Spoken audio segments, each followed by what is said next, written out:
The Committee on Aging and Long-Term Care Policy is ready to begin, 8:35. Welcome. I am very, very excited to be chairing this committee, albeit we started a couple weeks late, but we've got a lot of good stuff that we're going to be doing here. I thought we would start with introductions.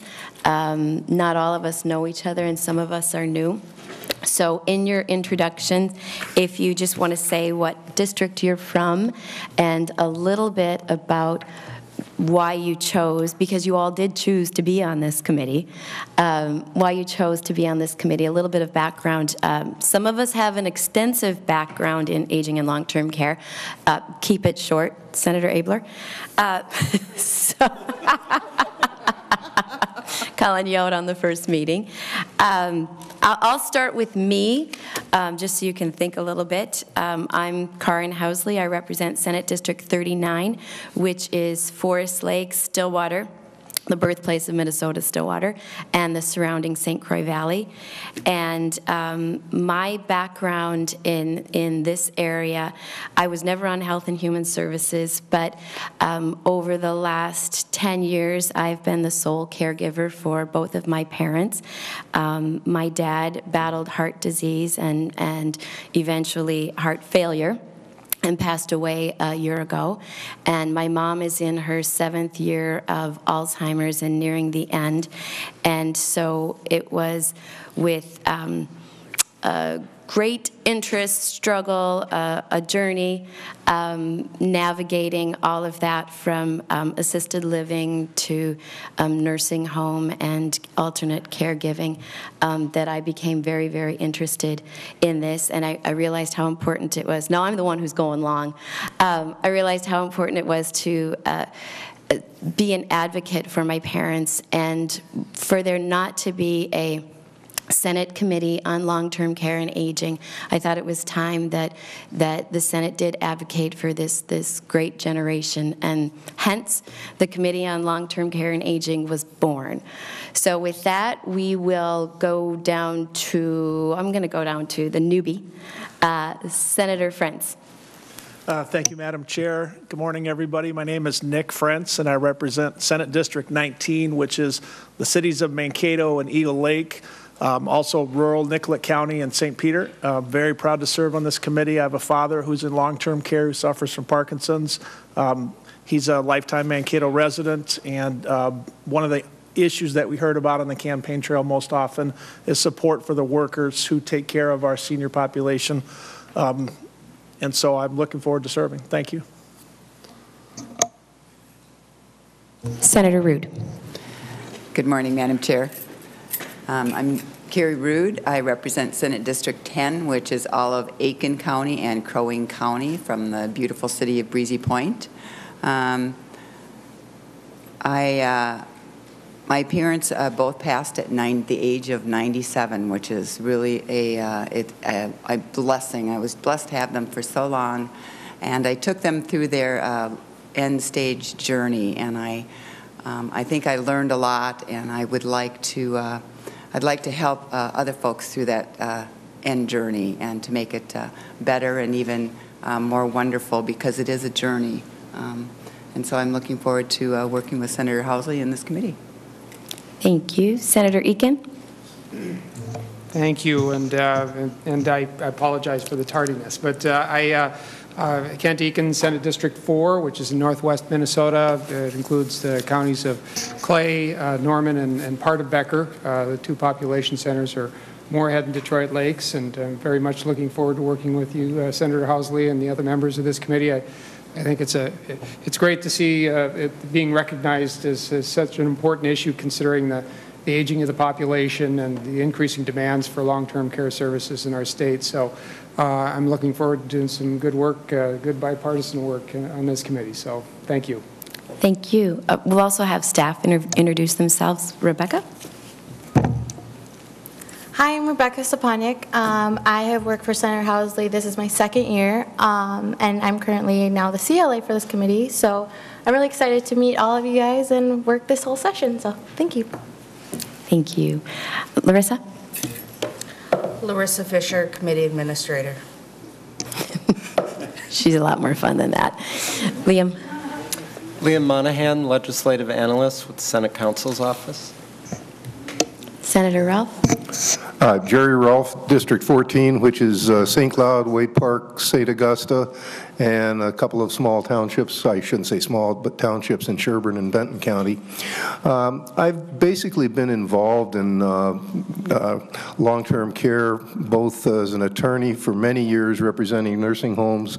I've had both parents pass away from cancer. Also, my wife passed away from cancer, so the end-of-life issues are very important to me.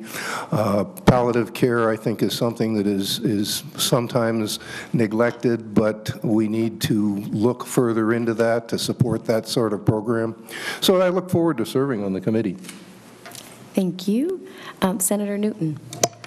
Thank you, Madam Chair. I'm Jerry Newton. I represent Senate District 37, which is Blaine, Coon Rapids, and Spring Lake Park. And I'm really happy to be on this committee. I served on the House committee when it started 2 years ago.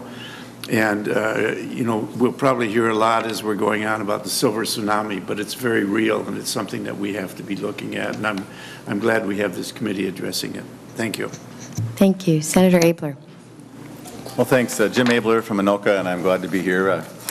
This is the kind of work Senator Newton and I were opponents in '98 and 2000, and now we're here as allies working on stuff together, which I think is the beauty of American politics and our government. And my parents just had a chance to be part of the system and to get some services. But it was interesting that I made a change in 2000 that allowed a nursing home to get rebuilt, and we were actually there as clients, 15 years later. So you never know what stuff can happen later on. Thank you. Thank you. Senator Curran? Thank you, Madam Chair. I'm Mark Curran, represent Senate District 32, which is Iceni and Chisago counties, almost all of Chisago County except the southeast portion, and all of Iceni County except the small portion in the southwest.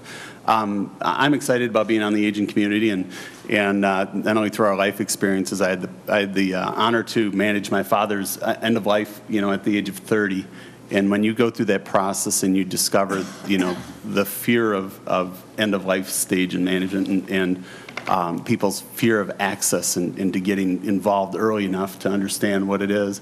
At that point, my wife and I managed all of our grandparents' end of life, and helped all family and friends and those that would allow us to it.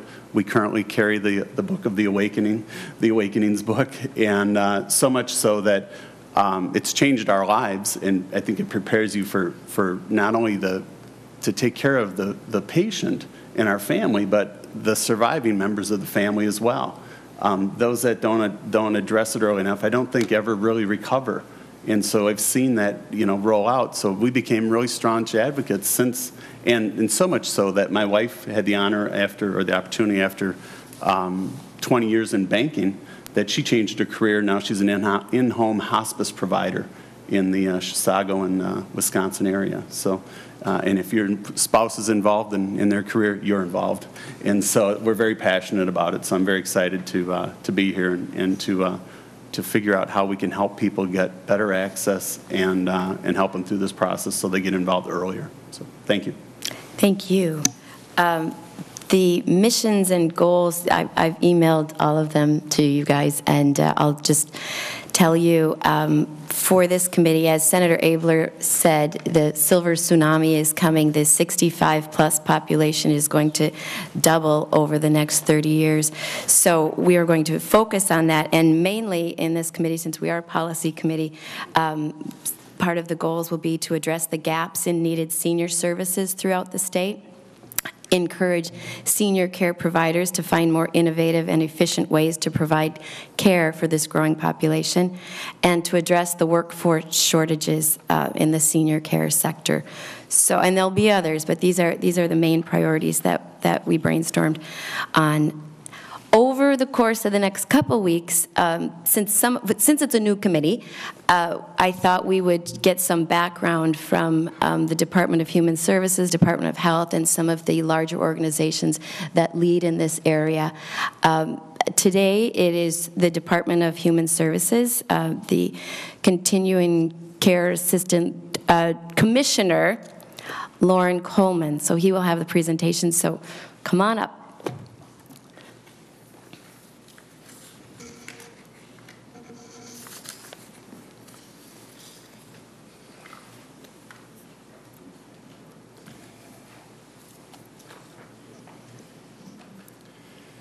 Well, thank you, Madam Chair, and members of the committee. It's a pleasure to be in front of you again. Since you've told a little bit about yourself, I'll share a little bit about my background so you know my history and why I'm even here. My initial part of my career, 25 years, was in the private sector as a provider, nursing home administrator, assisted living facilities, institutional pharmacies. About 15 years ago, I was asked to consider joining DHS and managing programs for people, and saw that as an opportunity to learn and contribute. And the years just kind of ticked on by, and I'm still here and still remembering all the work that we've done over the last number of years. A couple years ago, I kind of returned to my roots, though, in that I asked to focus more extensively on older adults. And so a reorganization occurred within the department, and now I focus on services for older Minnesotans. You have some handouts, and I'd like to orient you to those so you kind of understand what you have in front of you.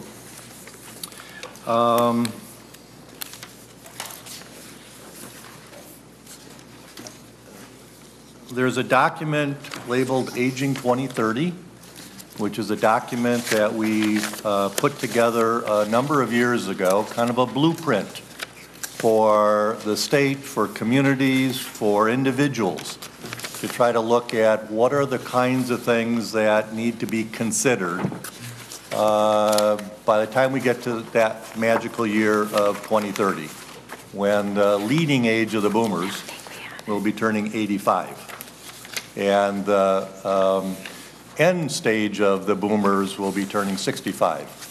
So many have been using this tool to develop services at the local level. As a new committee, I thought it would also be helpful if you kind of had a timeline. And so we put together this timeline of what has Minnesota been doing in the 70s, 80s, 90s, et cetera, up till now.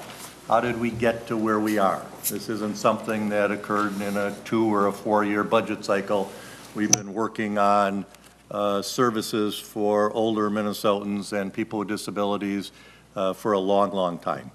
And so this gives you kind of a historical picture of that. One of the topics that I'll mention in my presentation that is probably the keenest issue that we're facing is workforce issues. And so you have a document that tries to lay out what are the current, what's the current picture of direct care workers, and what are the projected needs in Minnesota for direct care workers over the next number of years. And I'll talk a little bit more about that in my presentation. And then you also have a packet. You have some demographics about the state of Minnesota and what the population looks like and what the population will look like. We've known it's going to do this for the last 65 years, but this documents it. And this helps you kind of understand the pressures that we feel, the pressures and the changes that are going to occur within the state. So on the front of the first page, you have that. And then the back, we have what's called the dependency ratio.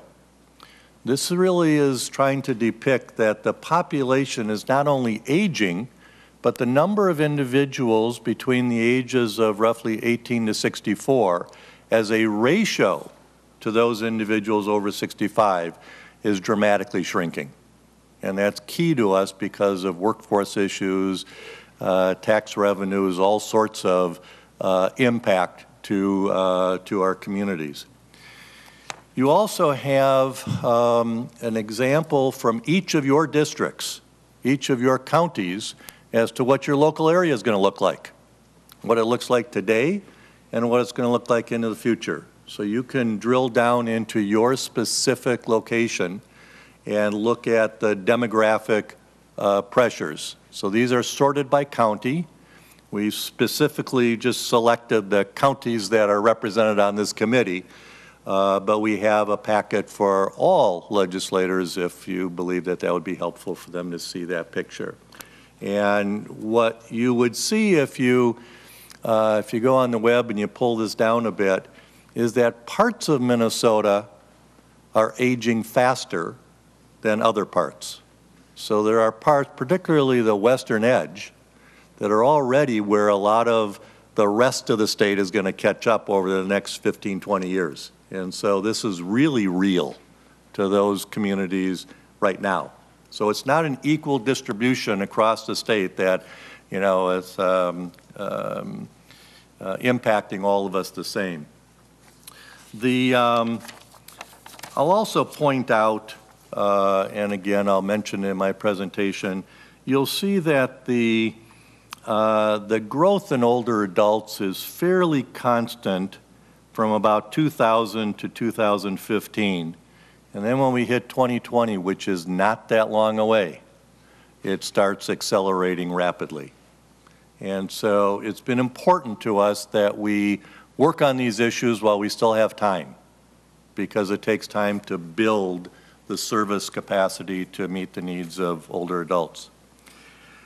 So, continuing care for older adults, and I'd like to make note, it's my particular bias, I refer to people of my generation, because I am an older adult, as an older adult rather than a senior or elderly or any of those terminologies that are kind of from a previous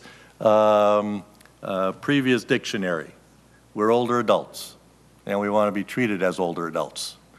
So the title of my administration is very purposeful, and I'll continue to hammer on that a bit.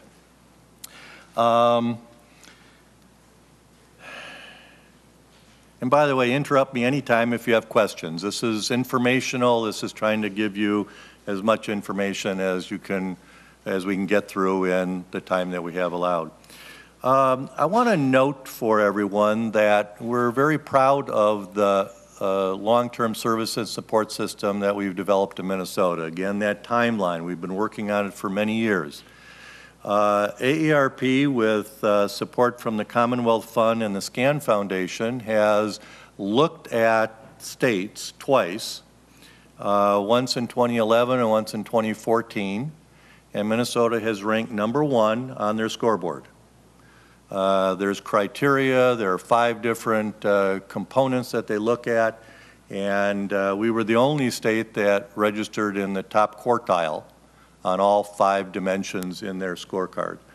So we're very pleased and we're very proud. We're kind of a target for other states that are trying to figure out, well, what did Minnesota do so well to gain that, that stature? Sometime in 2017, I'm told that AARP may be coming out with their 3rd scorecard. And I can't predict, but I certainly hope that we will continue to be ranked #1.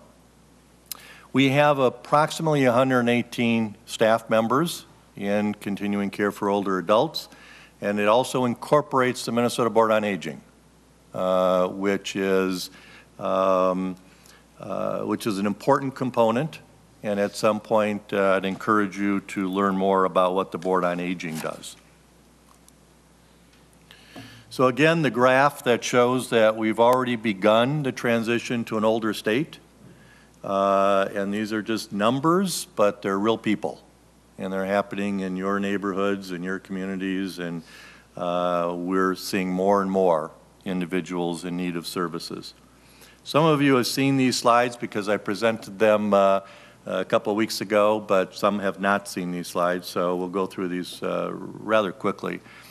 For people who need long-term services and supports, this is kind of the system as we look upon it. There's Older American Act funds that provide certain services, essential community supports, which is a very low cost, low need service for people to help them stay independent.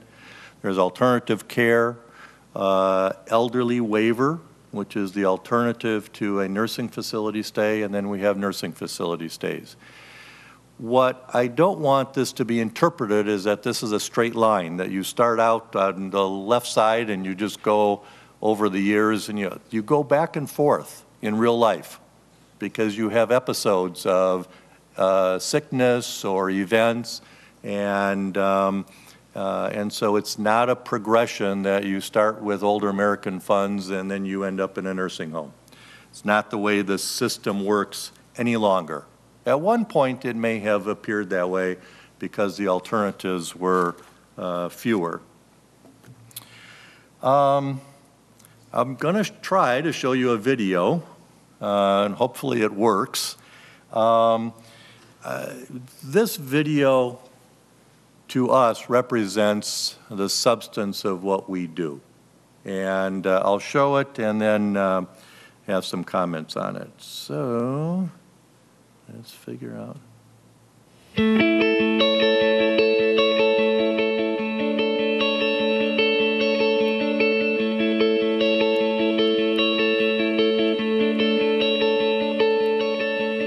In Minnesota, in any given year, about 70% of people that go into a nursing home do leave. They leave within 30 days, but many end up staying. Now, Medicare doesn't really pay for nursing home stays, so when you go into a nursing home, whatever you have in savings, you probably need to be prepared to spend on your nursing home stay. And they're expensive. In fact, some people can spend down in just a few months. And then they have to apply for Medicaid because they're going to need to have someone pay for it. And that really impacts all of us.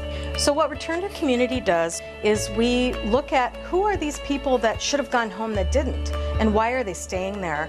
Let's target those people and start calling them, and then we'll give them a service like the community living specialist and help them move home. When I was in a nursing home, I figured I just lost my home, that I wasn't going to come back. Last April, he had 3 toes cut off, and then they tried to save the foot, but they couldn't because he didn't have no circulation. So they had to cut it off below the knee, and then he had infection. So then from there, they took him to the nursing home.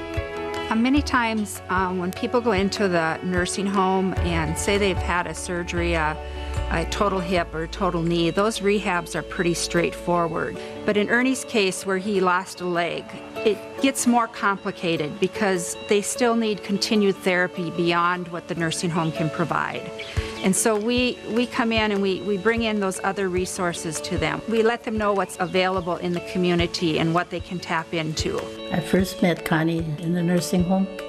Well, she came up to the nursing home to introduce herself and try to explain it to us. Then we talked about the VA too, that she would help us get some things. In Ernie's case, when I met him, I found out first that he was a veteran. So I was able to hook him up with the VA. And in turn, they were able to help get him the equipment he needed to come home, like the walker, the wheelchair, the bath bench. Now I can do just about whatever I want to do with all the equipment that they gave me. I do a lot of walking out in the yard. I go down in the basement. I could never do it without the prosthetic. It wasn't for her. I mean, she was a big help. We didn't know where to go or what to do. Return to Community is having a lot of success keeping people in their home. In fact, of the 2,300 that we've served as of today, roughly about 74% in any given year are remaining successfully at home. In the original analysis that we provided to the legislature, the calculation was that it would save $20 million over 5 years to the state budget. But also, we haven't even looked at how much we're saving the people that we're helping move home. Those 2,300 people certainly have saved a lot of money. If he had to stay in the nursing home, it would be kind of draining us financially if he was there longer. So this worked out good the way it was. It is really fun to be able to get somebody home. And in Ernie's case, he was a smile from ear to ear, and that was just priceless for me to see, that this man is where he wants to be. I'm happier at home. Well, nursing home is very nice, but it's not home. I've had people where I've met with them initially, and I would say, so what's it going to take for you to get home? And I had one guy just absolutely shocked look at me and say, never thought that I could go home. And so it's beginning that conversation with them to give them that hope that this is possible.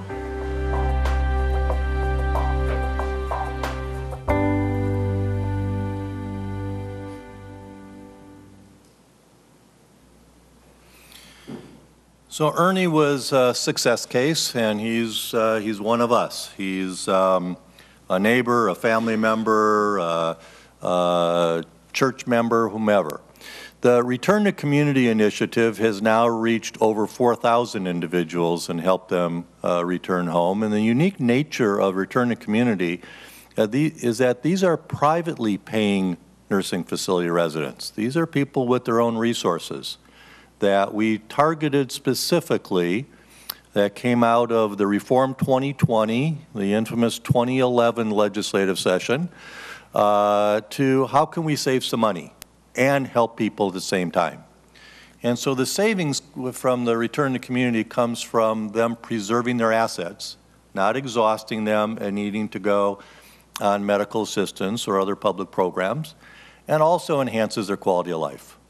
So Ernie is one of the cases. We have a whole series of videos that we've done to share the successes of it. The other unique aspect of Return to Community is we follow the individuals for 5 years, because getting them home is just part of the equation. Helping them stay home to make sure that everything is going well is really the test that we're trying to meet.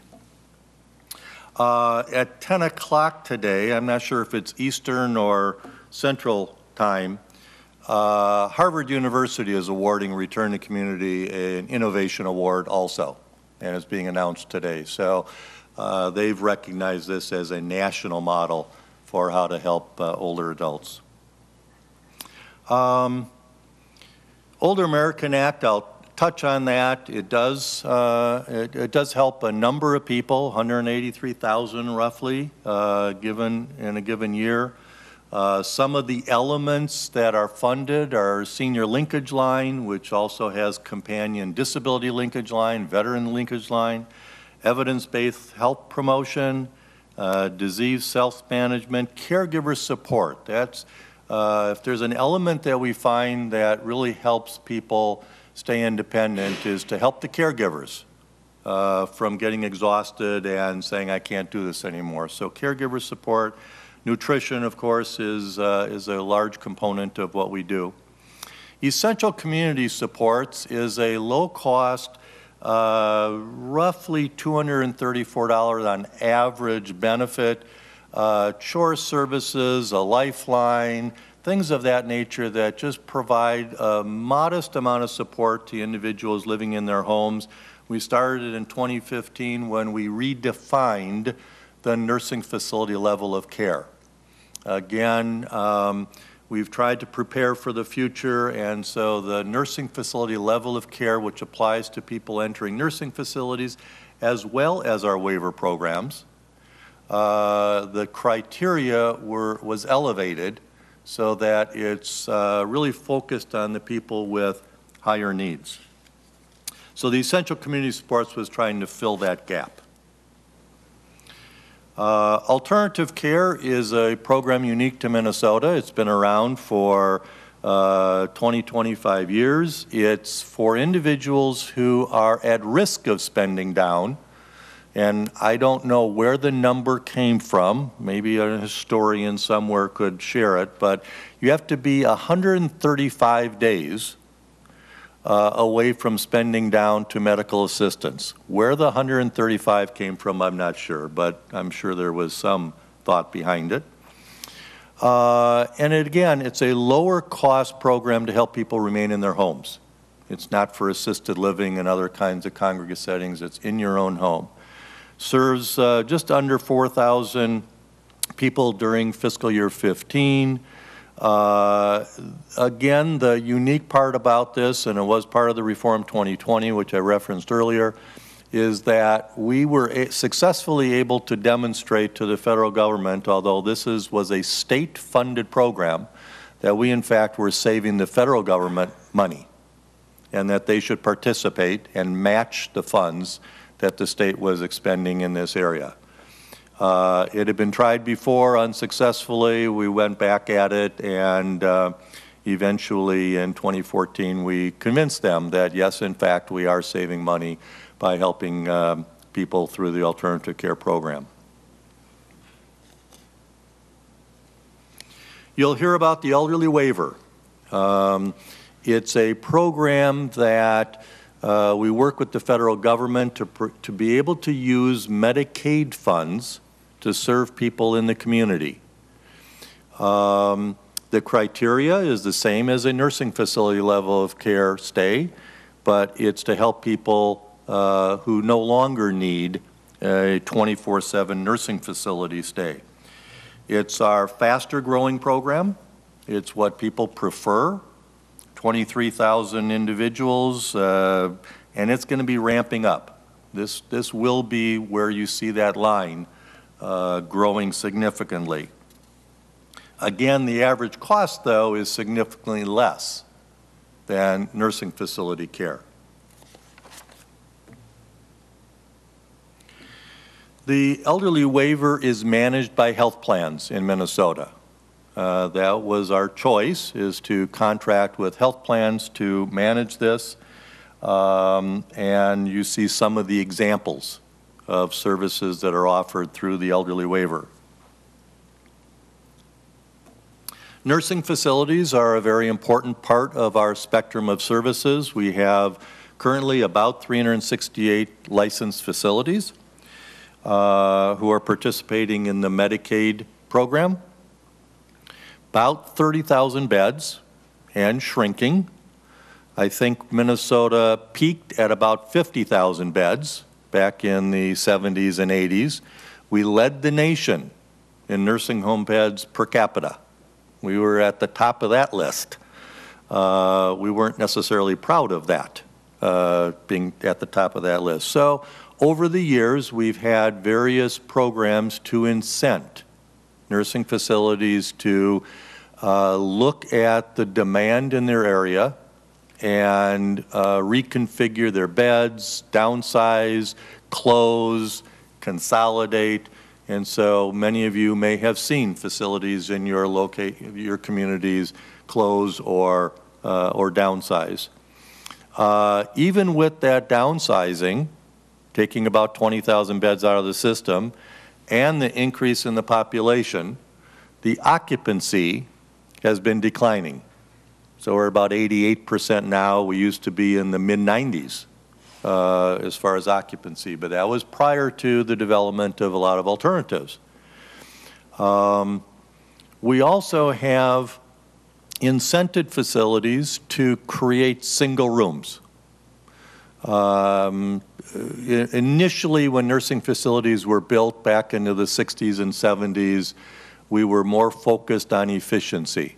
So most facilities were built with 2, 3, 6, 8 people to a room because we were going to get as much bang for the dollar as possible. That's the way Medicaid was originally set up.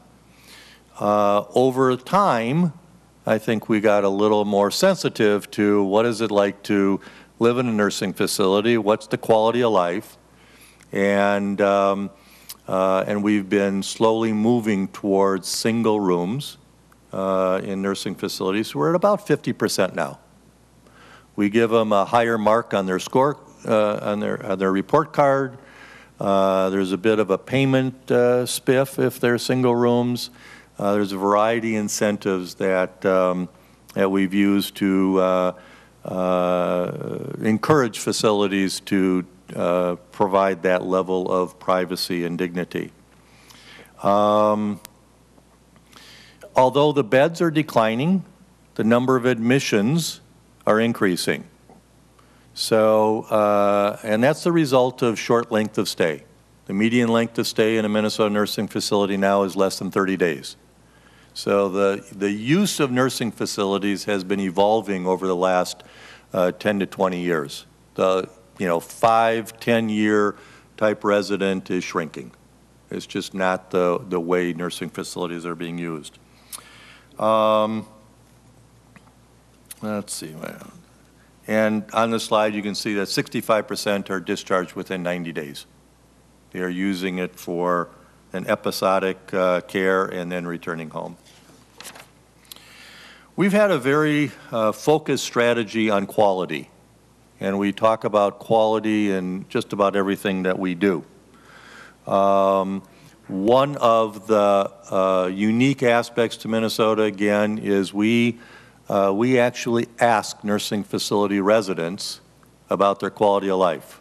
We worked with the University of Minnesota to develop a questionnaire that's administered by an independent third party that physically goes out to the facility, selects a sample of residents to interview, and questions them through the 50 questions or so about their quality of life.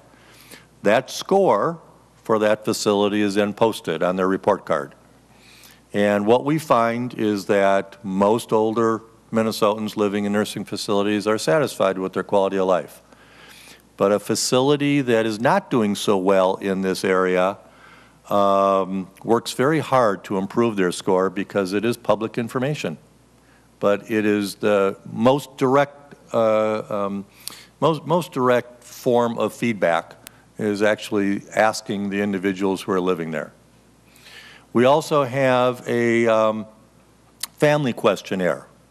We're kind of developing a suite of questionnaires, a family questionnaire, to see how satisfied is the family members with their with the facility. We have clinical quality indicators. We measure staffing and display that on the report card. And I encourage each of you to look at the report card, look up your local nursing home, see how they fare compared to their competitors or the county over. Financial incentives, we've used money to improve quality. The quality improvement incentive payments have been a major tool to help facilities self-identify an area that they know they need to improve, propose to us how they're going to do it, negotiate with us outcomes, measurable outcomes, and then we will pay them along the way to do that. If they don't achieve their outcomes, there might be a small take-back or reduction in the program payment, but for the most part, what is focused on, what is measured, gets done. We've seen a significant increase in the quality scores for that. And certainly last but not least is the recent passage of the value-based reimbursement for nursing facilities in Minnesota, where quality measurement is part of the formula by which they can get paid. And we think that's an important element to focusing on quality. So how are we doing? Most people, it's not a secret, most people prefer to live in their own home, and it's less expensive. And so that's where we focus a lot of our energy, is to do that. You can see by some of the data, actually nursing home utilization by people 85 plus has been declining, because we're learning that even people who are the old, or people with high needs can be successfully served in their homes. And the ratio of our public programs has been shifting. About 75% of our individuals in our public programs now are served in home and community-based services, but keep in mind that they only represent about 25% of the expenditures. So we still have this disproportional amount of money between home and community-based services and nursing facilities, and that's not bad necessarily, because the 24/7 care of a nursing facility is more expensive, and we want it to be there for people who have those higher needs. Minnesota has never chosen to say we're going to close all nursing facilities. We want the best nursing facilities we can achieve, though. Some states have said, let's close them all, but we've not taken that approach. This gives you some monthly cost data. Again, the slide is a little bit dizzy, but it gives you some proportion of costs. And again, increasing acuity in the elderly waiver, alternative care programs, the percentage of high-need individuals continues to increase as we learn more and more how to use technology, how to provide more intensive services to people in their homes. We have Live Well at Home grants. For those of us who have been around for a while, they were previously referred to as CSSD grants. And these are matching grants to organizations to test new ways of serving people in their community, to develop the capacity in all of your locations to serve people in different ways. Return to community, I've mentioned, linkage lines, board on aging. We also have a very purposeful focus on cultural communities throughout Minnesota. Korean Service Center, Hmong services. We've got a very successful program with the tribes called Wisdom Steps, which is a health promotion program. And then dementia is becoming more and more on our agenda as well as everyone else's agenda as we see more and more people experiencing that disease.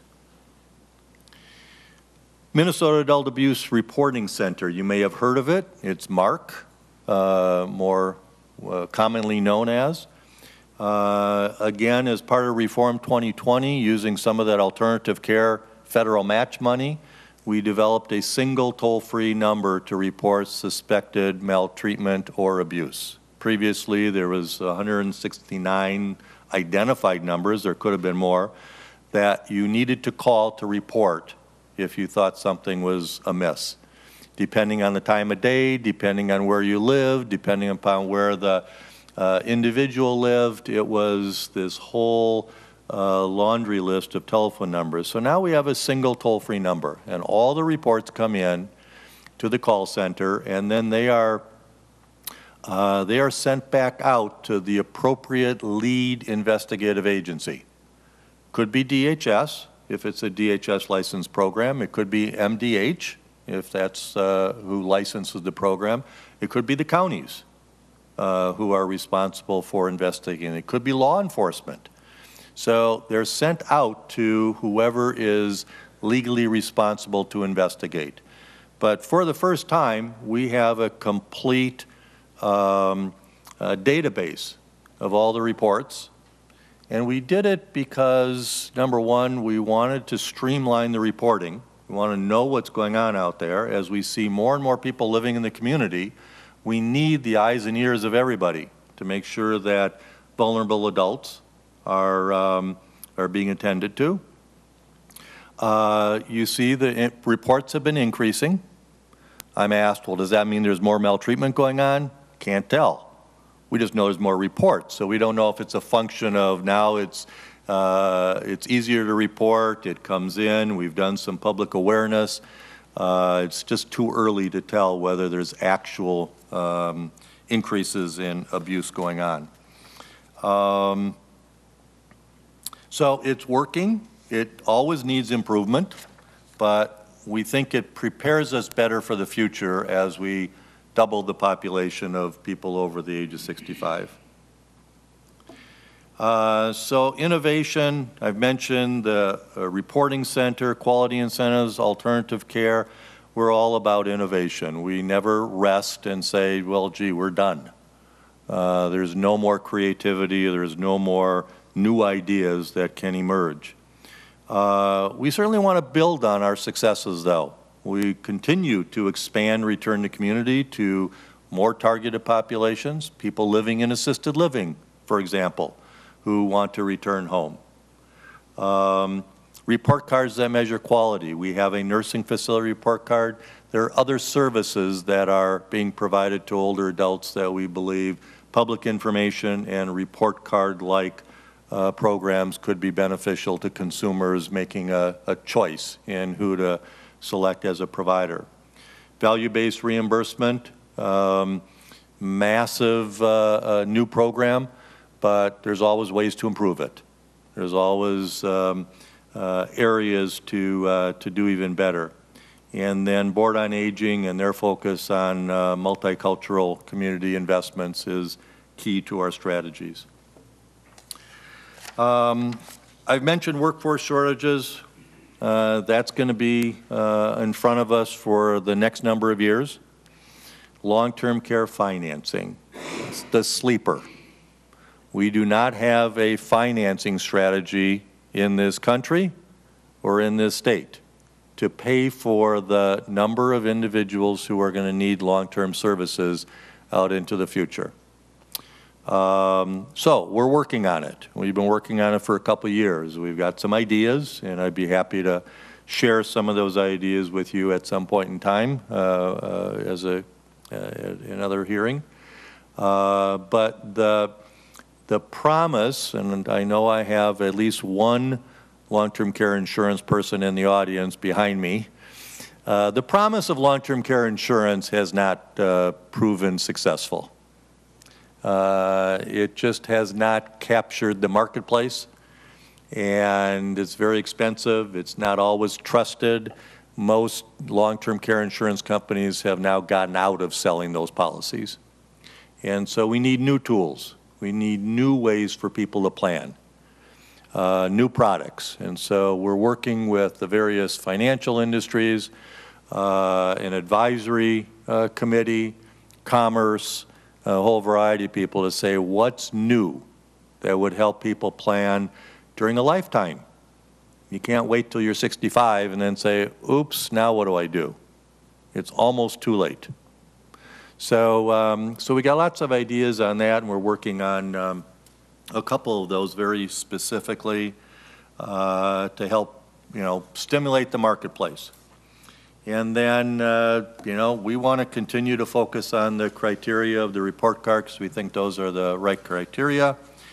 And with that, I will pause and happy to answer any questions. Thank you, Mr. Coleman. Are there any questions? Senator Frentz. Thank you, Madam Chairman. Thank you, Commissioner Coleman. You talked about workforce shortage. Can you tell us a little more about the department's ideas to support the staff? The facility my father's in, the turnover there really surprised me. Many businesses couldn't survive with that kind of turnover. Do you mind sharing a little bit about your vision for how we're going to improve that for Minnesotans? Sure. It's a very complex issue. And we have convened providers, advocates, consumers, government people this last summer to talk and develop ideas collectively. I've taken the position that this is not a topic that government can solve itself, that it's going to take some creativity at the provider level, at the worker level with higher education, VOTEC education, a whole variety of stakeholders that need to come together. I think we took some steps with the value-based reimbursement in that we tried to recognize in Minnesota that wages and benefits are key ingredient to solving this issue. And so we're in the first phase of that implementation. Actually, 2016 was the first full year of the implementation of the new payment system. We're doing the analytic work now to see, okay, what did providers, what did facilities do with the money? And by and large, it appears at first glance that they spent it, that they tried to react to their particular circumstances. We tried to recognize that health care is a key component. And so healthcare became a pass-through for nursing facilities. So we've got a model that is emerging. But at the same time, the workers of today are changing. And employers and employees aren't necessarily working as it used to work, because there isn't an unlimited supply of new people coming into the system to work. And so employee engagement is becoming key, and we see successes with a number of organizations that are really focused on their particular employees. We're trying to develop additional training programs, sometimes it's specific to dementia, if you're caring for people with dementia, could be specific to other behavioral issues or clinical issues. I'm partially evading the question because I'm trying not to take on the sole responsibility for government has to come up with the answer. We have identified several themes within this workforce issue across populations. This is one of those topics that we worked across populations. So what I mean by that is people serving older adults, people serving people with disabilities or mental health. We intentionally don't want to create kind of a inner long-term service warfare where everybody's stealing everybody else's workers. So we've tried to bring everybody together. We've also tried to help them self-organize. Those individuals that really want to work on, or those organizations and individuals who really want to work on training issues, to help facilitate that work group so they could come up with, well, what are the specific strategies and tactics that the state of Minnesota should consider? So we're still in the earlier stages of it, but it's a tough task. Thank you, Madam Chair. Senator Curran. Thank you, Madam Chair. Assistant Commissioner Coleman, appreciate you taking the opportunity to provide us with the opportunity to ask a few questions. So I appreciate the statement and the difficulty in answering Senator Lentz's question as far as the staffing and the challenges. One comment I have around that is, and from a personal experience, is the safety of our workers and the safety of the patients and the safety of the other patients.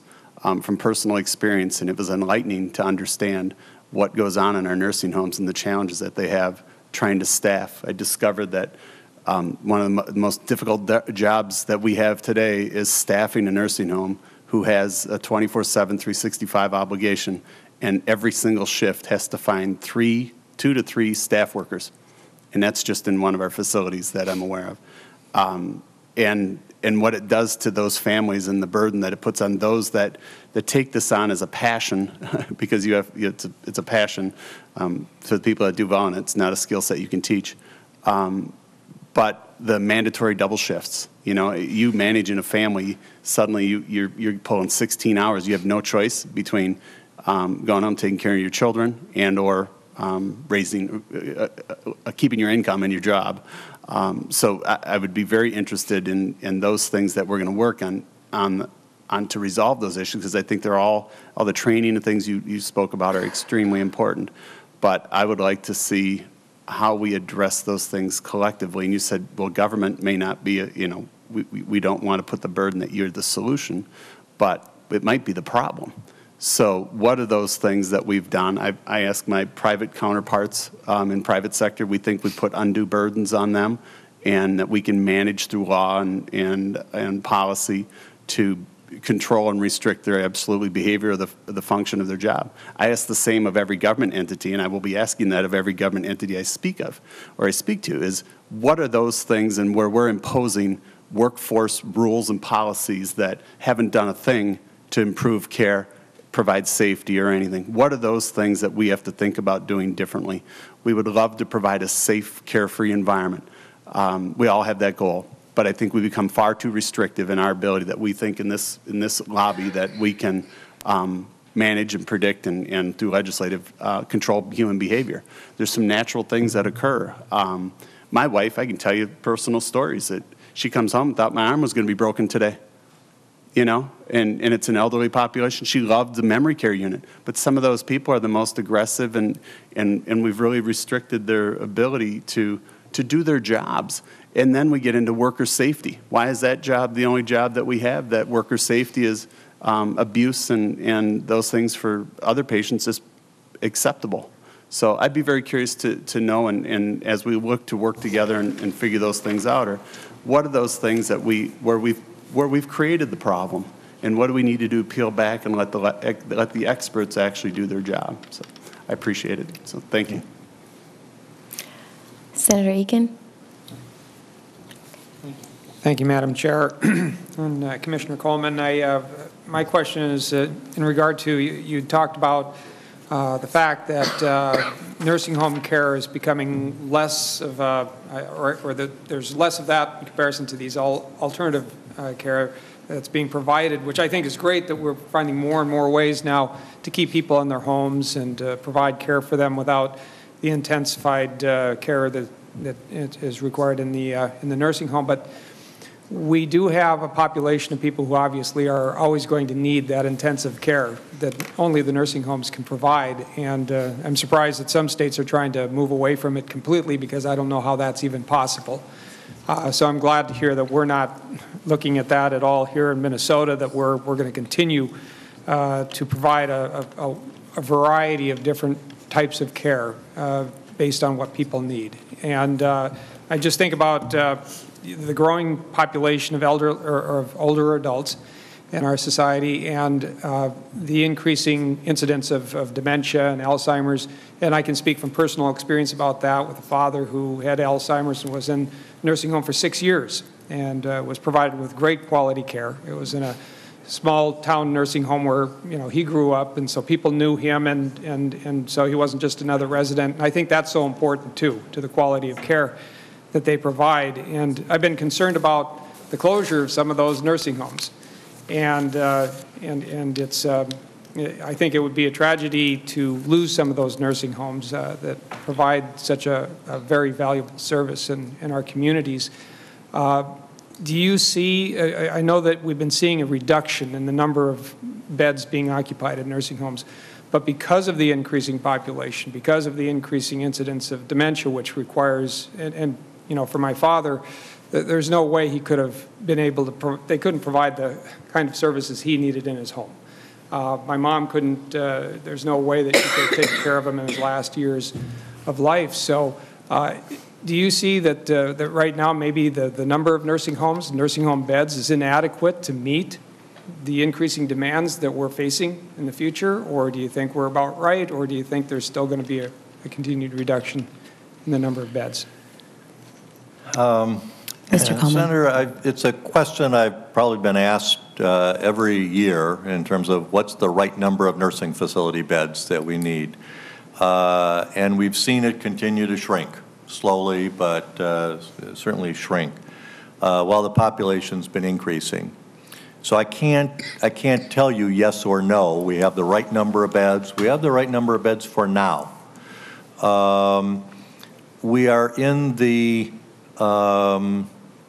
mid-stage of examining the capital component of the payment system, the property portion of the rate.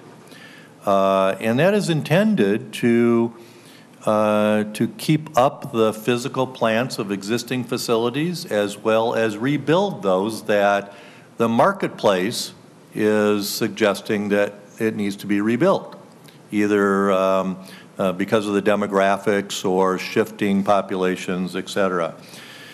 Many of our nursing homes in Minnesota were built in the 60s and 70s. And it's hard to imagine, but those are now getting on to be 50 years old. They were built in a different era. And the contemporary nursing facility looks very different than those that were built back in the 60s and 70s. I think we're okay for the near term. And part of that is the marketplace has not been static. While nursing facilities have been shrinking, assisted living has been exploding. And the distinction between a nursing facility and assisted living is becoming really blurred.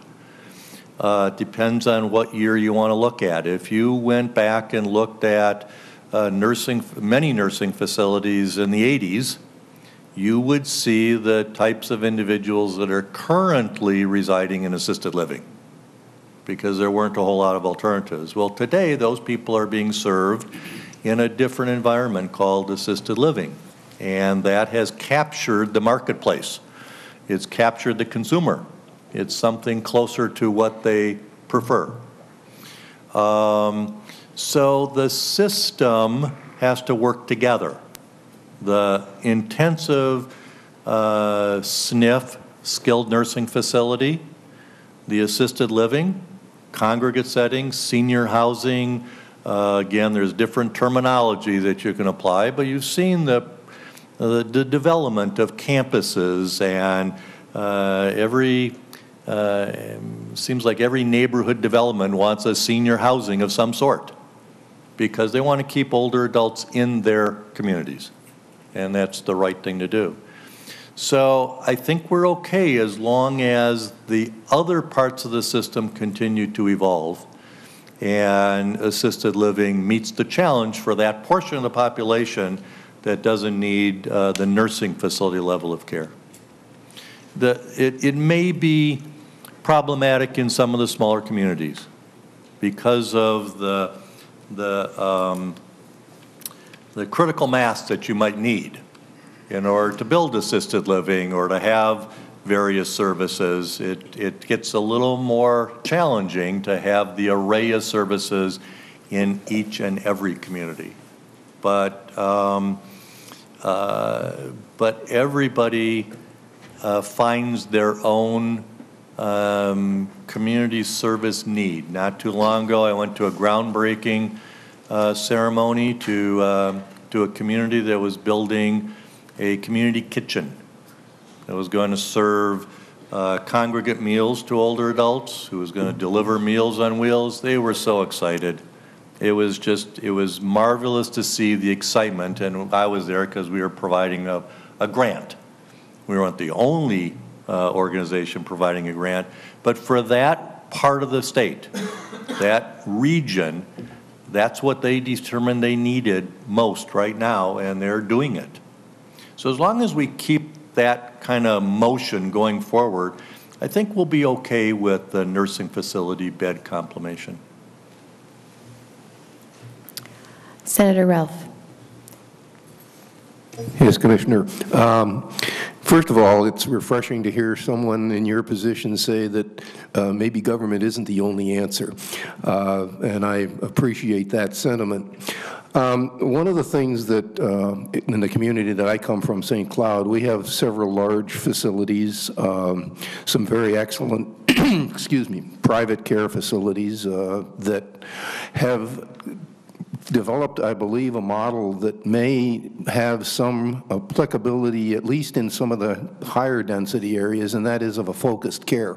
So basically you have an Alzheimer's unit, or you have people, the rehabilitative unit, where the focus is not a nursing home, but a rehabilitative care facility that the stay is expected to be short, and that they've focused this. And I guess my comment or question is how are we looking at trying to develop that model and to support it through, here's a case where the private sector has innovated, let's support the innovation. So that's a comment and a thought and maybe a bit of a question. And then to extend it, is there some, I won't call it outside the box, but maybe some creative thinking that will in some way be able to bring that kind of philosophy to the more rural areas where you don't have the population density to support it? Because as I understand it, I think this is where we're going to face some of our largest challenges, is in the rural areas and providing the kind of care and the level of care that you can find in a more densely populated area. Commissioner Coleman. Senator, there's no question that over the last number of years, nursing facilities have been responding to the marketplace and have been developing specialties. Transitional care, post-acute care is certainly one of those that many organizations have pursued because that's what the marketplace has asked for. People who are not ready to go directly from a hospital to back to their own home. And so, so there's a fair amount of development that's gone on there. Dementia services, specially trained staff, specially designed environments, that's another specialty that has been developed. So the historical residential model of a nursing facility is slowly dissipating. Although I would caution everybody to not believe that we've identified all the specialties and they're going to be there forever. Because what we're also seeing, for example, on the post-acute care, the transitional care, is more and more people are skipping the nursing facility stay and they're going from the hospital directly home with home care and visiting nurses. And they're not stopping off for 30, 60, 90 days at the nursing facility. So the healthcare environment is also shifting. And what's happening in hospitals, what's happening with physicians, what's happening with payment is impacting the nursing facilities. Bundled payments you'll hear about and various incentives.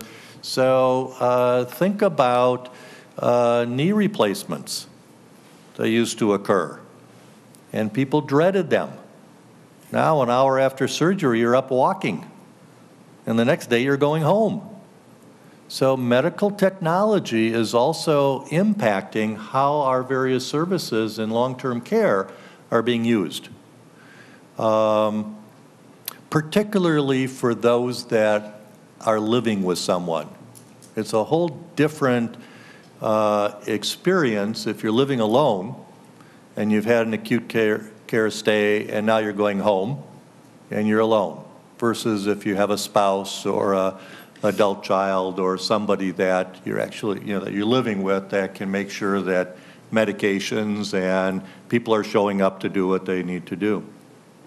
So we're part of the bigger picture, and actually in many ways long-term services is part of the solution and has been for a long time. We encourage those types of specialties. We're trying to design quality indicators that would identify what does a transitional care program, how can we measure that? How can we measure their success? Dementia services, what are the criteria by which we can distinguish between a quality program versus a less than quality program? So we're trying to help the consumers by developing those criteria, and then the smart providers figure that out and they improve and they develop those services. So it's a combination, government and private sector, and I think we work quite closely with the provider sector as well as the consumers to try to project what are the needs going to be. There are new areas we can explore, and we've been doing so, such as flexible licensure. We license as government every distinct entity. We got to put everybody in a box. Well, maybe particularly in smaller communities, we need some more flexibility with that so that as the population shifts, as we have more high needs that, we may go through a 3 to 5 year period where a particular location has more older adults with high needs, but then maybe the next group of individuals coming through don't have those high needs. Maybe those providers need some flexibility. That's not for me to decide, though, but that's a concept that we have been exploring. Senator Curran. Thank you, Madam Chair. Follow up on Commissioner Coleman. Can you help provide some clarity on, when we look at the statistics that you've provided and the utilization of those that classified nursing facilities, and we've kind of talked about it a little bit from the perspective of attached or senior assisted living facilities that are attached in the combined campuses. So is our data normalized from the perspective of, does your nursing facilities statistics include those that you would consider in assisted living, or are they completely outside of your purview? Commissioner Coleman. Senator, our nursing facility statistics are specific to those locations that are licensed as a nursing facility. Okay. It would not include assisted living. Okay. Those units would be categorized in a different way called housing with services, and there's a whole different registration, quality assurance, oversight to that particular service. So when we look at nursing facilities, it's statistics that are occurring specifically in a licensed nursing home bed. Okay. Can I follow up? Follow up. And does the assisted facility, although it may be a different licensing or a permitting or a different category, does that fall within your agency as well? Commissioner Coleman. Senator, I don't license any of those. They're all licensed by or registered by the Department of Health. Okay.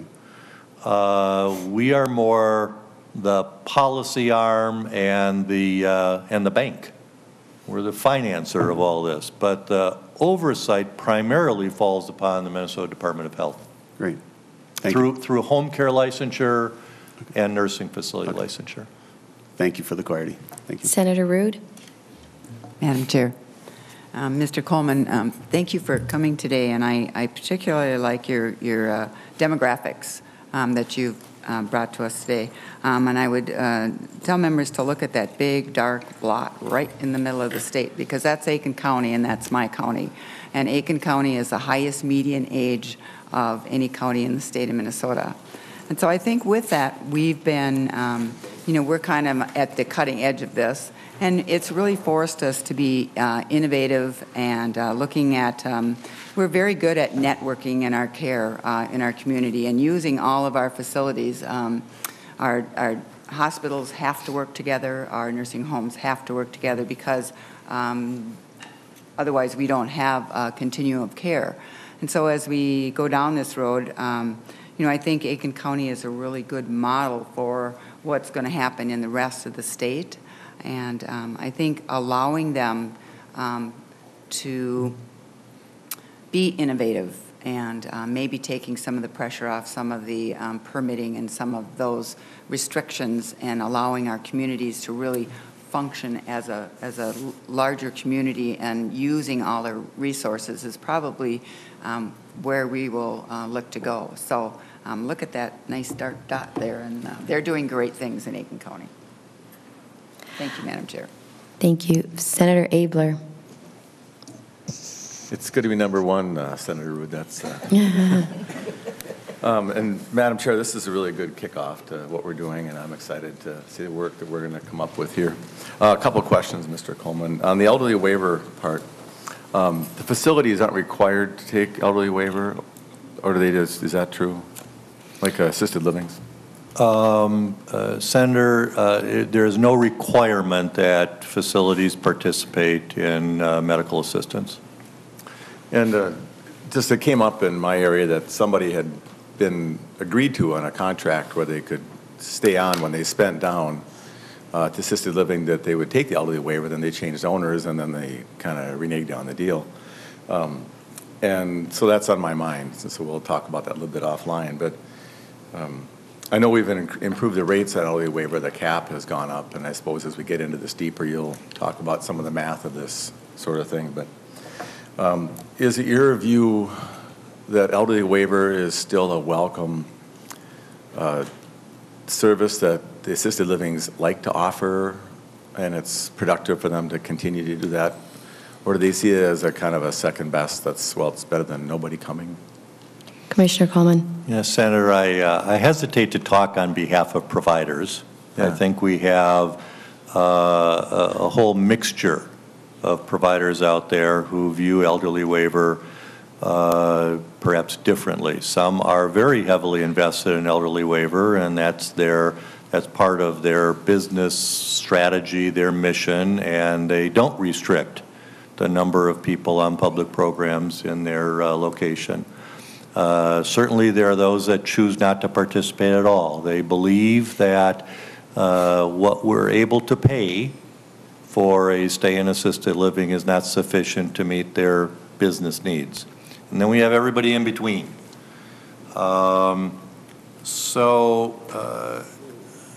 Primarily assisted living, though, is dominated by private pay currently, which is very different than the nursing facilities. Nursing facilities are more dominated by Medicare or Medicaid. It's kind of flipped on the assisted living side. So we're not as big a player for most of the assisted livings out there in terms of the portion of individuals that are being paid through the elderly waiver. We would like to see everybody participate in the elderly waiver so that people on public programs have choice, that they are able to access the newer developments and the newer services that are being developed. So we prefer that, but it's not mandated. Senator Abler. And thank you, Madam Chair. Mr. Coleman, you may remember I don't remember what year, but I had one of the first oversights for assisted living is that they had to do what they said they did. We had to pass a law, and that was actually controversial at the time. And I know it's ratcheted up from that.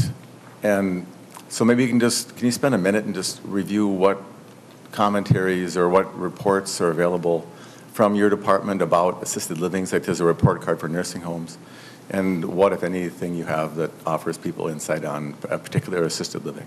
Commissioner Coleman. Where do I begin? We've